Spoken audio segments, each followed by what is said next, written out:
Thank you. Yes, can you hear me? Okay. It gives me great pleasure to be in Michigan. All my life I've had 1 foot in Illinois and 1 foot in Michigan because I've had family in Michigan and spent so much time here. So I really feel deeply honored to be able to come here and talk about a program of which we are very proud in Illinois. And I realize your time is very short. And I do a PowerPoint really to sort of organize my own thoughts, and there's a tremendous amount of information, detailed information about how redeploy is playing out on the local level in this PowerPoint. But I'm going to flip through this pretty quickly to kind of touch the highlights that I think you may need here if you're thinking about implementing this. This is a shameless copying of Reclaim Ohio that Jeff mentioned. We had, and Esther mentioned that I'm work with the MacArthur Foundation's Models for Change. And I want to just let you know that this is all based on about 20 years of research that they did on adolescent development. What Jeff mentioned about the research showing kids think differently than adults, that's a duh to parents, has really driven tremendous change in our state and across the country. And so, based on that research and looking at our heavy reliance on incarceration in Illinois and looking at our deep concerns about the racial inequities in who was locked up and who wasn't. These were the fundamental driving points behind looking at Reclaim Ohio and adopting it and finding, we're running out of our words, redeploy Illinois. New York's been trying redirect New York. I know Arkansas is looking at this as well, so it's, but I think we're going to have to start coming up with new names for it as we go into new states. But and let me see, the white one, correct? No?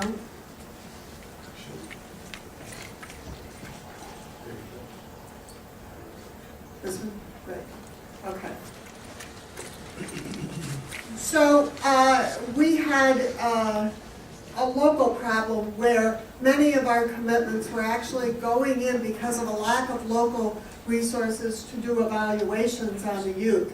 And Redeploy Illinois came out of that particular concern, particularly downstate. But we were also looking at the documented success that we had already on alternatives to detention. And I don't know how familiar you are with Juvenile Detention Alternatives Initiative out of the Annie and Casey Foundation. We have been a pilot site in Cook County, and Cook County was the only county as a result in the state that didn't have to build additional detention beds. The rest of the state, the 17 other detention centers in the state, doubled and tripled the size of their detention centers rather than building alternatives. The disparity in those approaches really convinced policymakers in Illinois that community alternatives might be fiscally the better approach. And then we also were looking at research documenting success of evidence-based program that Jeff mentioned. And of course, Reclaim Ohio as the model. We have people from Ohio come and talk to us about their success.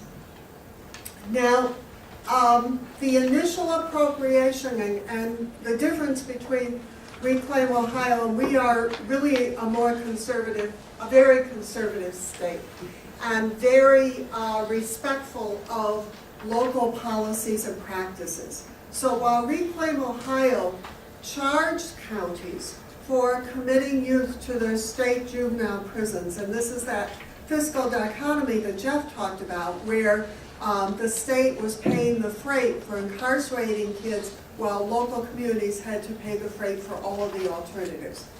So we looked at that model, but didn't think that that would really play very well in Illinois, and adopted instead sort of a prime the pump model where the state would begin by investing a small amount of funding in alternative programs, offer it to local counties, give local counties complete control over the identification of the youth and that they were going to target, and the programs they were going to develop, encouraged the use of evidence-based programming, but totally up to the county.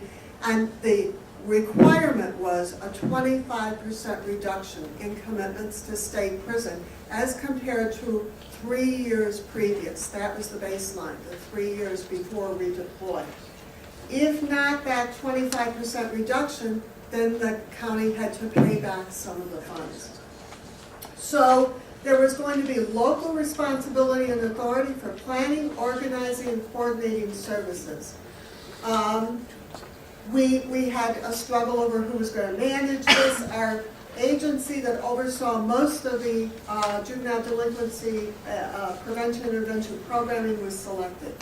So we were set it up as a pilot originally. That was the way it was sold to the legislature. This is a pilot program only.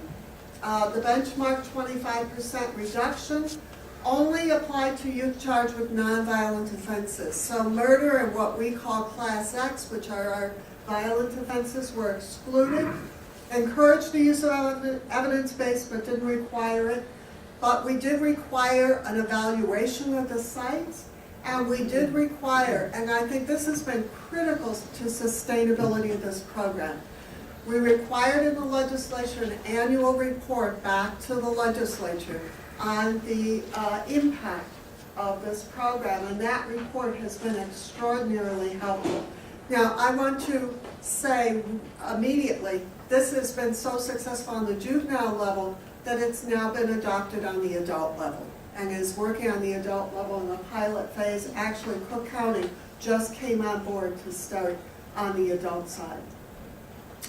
We had strong purpose language about reallocating state funds and developing a continuum of services and sanctions. This is based on restorative justice models, local responsibility, public safety accountability, and program accountability.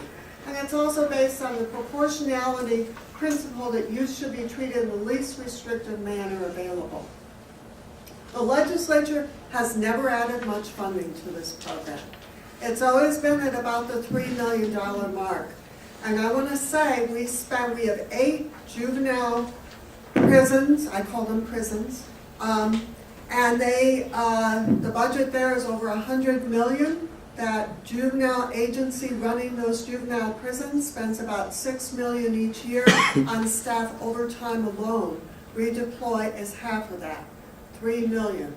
And yet the impact has been really extraordinary. At the time Redeploy started, the projections for the state juvenile prison agency were that the population was at about the 1,600 mark, and projections were that it would go up over 2,000. Now, currently, the population is hovering around 1,100, and the projections are that it's going to drop dramatically over the next year. We have not yet had a prison closing, and the idea of this was that it would eventually be paid for itself through savings from downsizing, closing juvenile prisons. Our governor has proposed closing 2 different prisons over the past 3-year period. This last fall, our governor proposed closing 1 prison that had gone from a 90-bed facility down to under 50 youth. The population is dropping dramatically. They're all operating at about 60-65% bed capacity. And the legislature really sort of acknowledged that this is something that's coming, but was not ready to close quite so quickly. There have been agreements with the union to not close facilities until July of 2012, but there seems to be an acceptance that there will be prison closings and downsizing in the very near future. And that's when you'll begin to see real cost savings, when you actually begin to close facilities. Even without that, the fact that there's been such a huge decrease in commitments means that there's then a decrease as well in recommitments and youth out on parole who violate and go back in. And the overall has been about 200 fewer youth going in each year, but an overall reduction, as I said, from about 1,600 down to about 1,100, and a cost avoidance of over 9 million. We are doing a cost-benefit analysis right now, and that preliminarily shows about a 2-for-1. For every dollar invested, $2 saved, and this is without closing any facilities. That will increase dramatically once facilities are closed.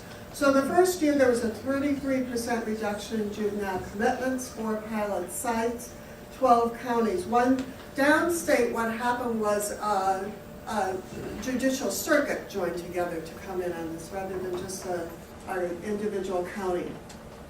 And we keep tweaking the legislation. Second year results, 44% reduction, and now we're up to 53%. And let me go up to that. Okay, and the state juvenile prison costs, actually, you know, as your population reduces, the per bed cost increases. We're now up to about $92,000 a year.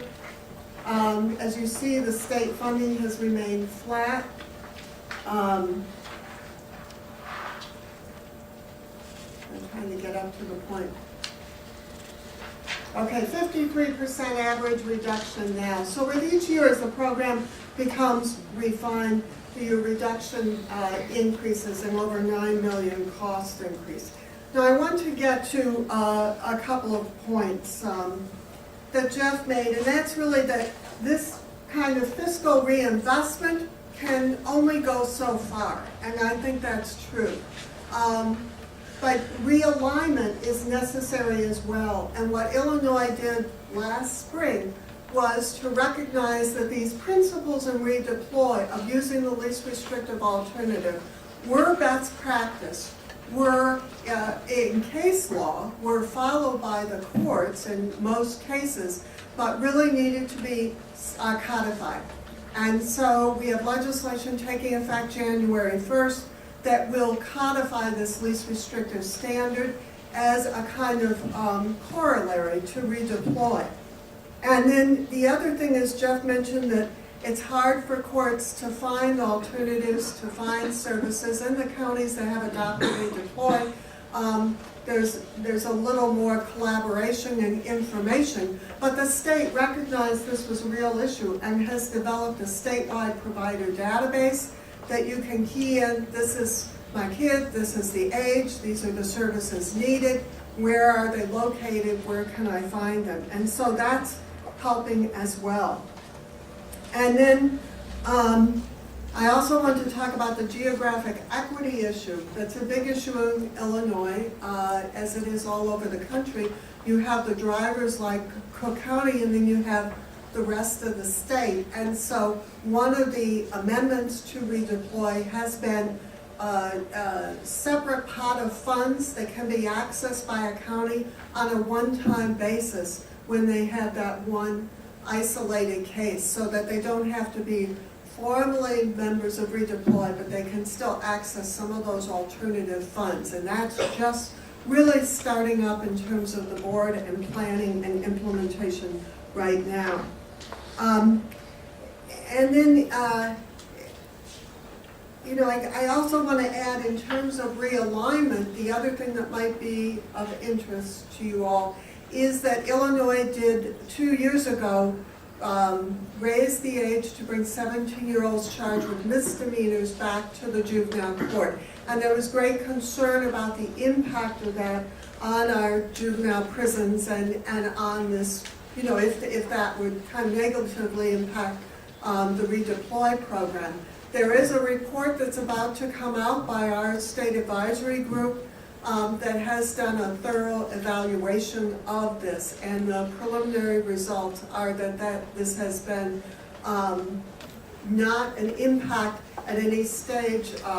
Crime remains down, as Jeff said, petitions to court are down, detentions are down, and commitments to the state juvenile prison are way down. So it has not had the fiscal impact that was expected in the beginning.